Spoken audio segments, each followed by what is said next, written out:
Perkenalkan, nama saya Antin Fasfatin Amanullah dengan NIM 2408 1020 1143. Saya dari kelompok 4. Perkenalkan, nama saya Megalin Fradika Kusuma Fevani, NIM 230910301091.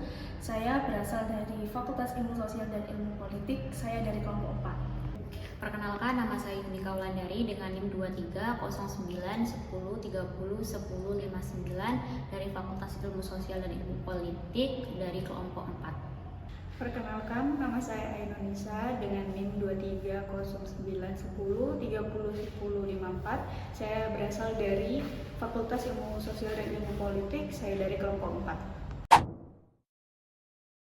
Latar belakang. Bentuk pelanggaran terhadap anak di Indonesia muncul dalam berbagai tindakan, seperti ketidakmampuan keluarga atau lembaga dalam memenuhi kebutuhan anak, serta kekerasan, pelecehan, dan diskriminasi yang dilakukan oleh individu atau kelompok. Kasus-kasus kekerasan terhadap anak yang baru-baru ini menimpa dari balita anak dari anak selegram Agnia Punjabi bahwasannya menunjukkan ancaman terhadap anak di Indonesia dapat terjadi kapan aja. Masalah, pelaku penganiayaan terhadap anak balita dari selegram Agnia Punjabi adalah Indah Permatasari yang berusia 27 tahun. Dia adalah seorang pengasuh yang telah merawat baby C selama setahun terakhir. Jadi masalahnya di sini, baby C ini mempunyai luka cakar pada badannya.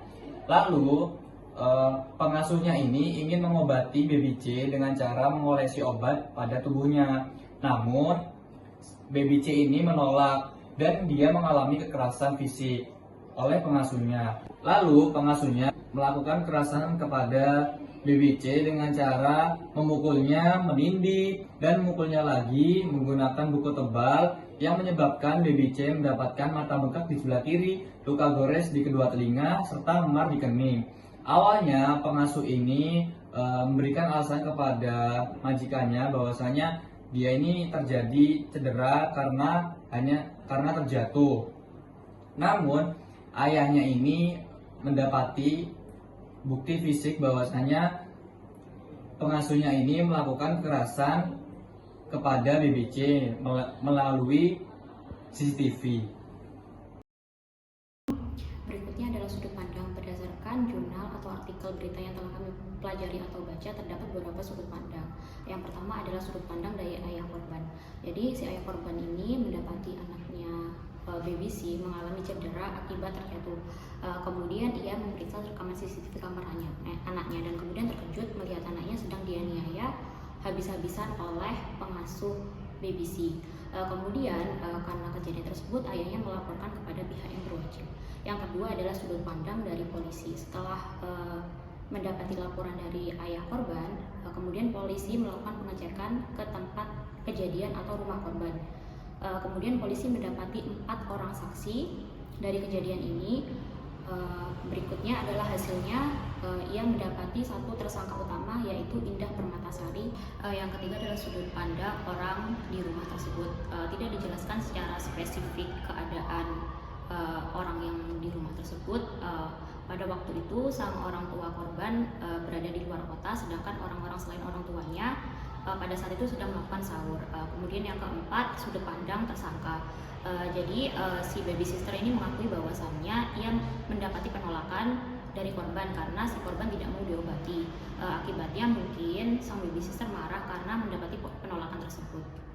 Penyebab pelanggaran terjadi yang pertama adalah kurangnya pengawasan terhadap pengasuhan balita. Jadi meskipun Indah Permatasari ini telah menjadi pengasuh baby C selama kurang lebih 1 tahun, tindakan kekerasan ini tidak disadari atau tidak terdeteksi lebih awal karena kurangnya pengawasan dari keluarganya itu sendiri. Yang kedua adalah emosi yang tidak terkendali.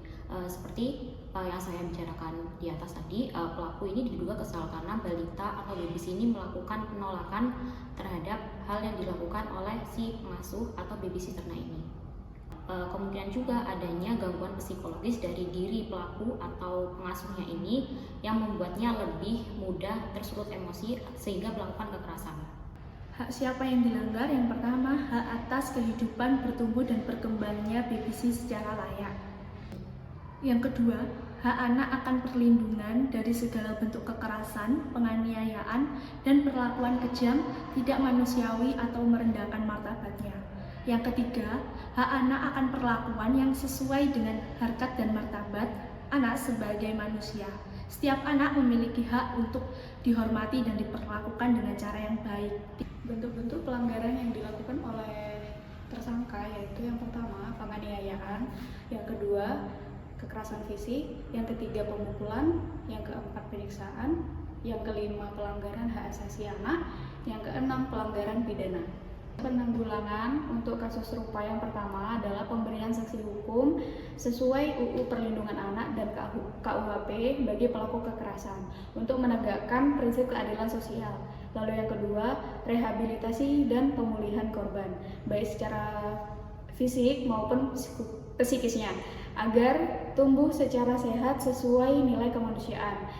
Solusi pencegahan untuk kasus serupa yang pertama, melakukan sosialisasi dan edukasi mengenai hak-hak anak dan pentingnya perlindungan anak kepada masyarakat, termasuk kepada orang tua dan pengasuh anak atau babysitter.